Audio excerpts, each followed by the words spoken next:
মাগুরায় ধর্ষণের শিকার হয়ে নিহত শিশু আসিয়ার পরিবারকে সান্ত্বনা দিতে তার গ্রামের বাড়ি গিয়েছেন জামায়াত ইসলামীর আমির ডক্টর শফিকুর রহমান।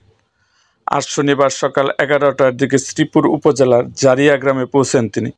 তার সঙ্গে ছিলেন মাগুরা জেলা জামায়াতের আমির এম.এ. বাকের সহ দলের নেতৃবৃন্দ। এ সময় জামায়াতের আমির শিশুটির মা ও পরিবারের অন্যান্য সদস্যদের সঙ্গে কথা বলেন। তিনি তাদের সান্ত্বনা ও সমবেদনা জানান এবং ভুক্তভোগী পরিবারটিকে সহযোগিতার আশ্বাস দেন। শিশু আসিয়ার পরিবারটিকে আর্থিক সহায়তা সহ তাদের একটি পাকা বাড়ি করে দেওয়ার আশ্বাস দিয়ে ডক্টর শফিকুর রহমান বলেন, আমাদের সমাজে অপসংস্কৃতির যে সয়লাব, আমার সম্মানিত সহকর্মী বাংলাদেশ জামায়াতে ইসলামীর নায়েবে আমির জনাব ডাক্তার সৈয়দ আব্দুল্লাহ মোহাম্মদ তাহের বলেছেন, ভারতীয় আকাশ কুসংস্কৃতির সুবলে ঘরে ঘরে আজকে এই নির্লজ্জতা এবং বেহায়াপনা ছড়িয়ে পড়েছে।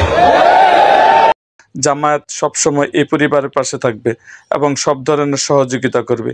এ সময় তিনি দ্রুত সময়ের মধ্যে ধর্ষকের বিচার দাবি করেন।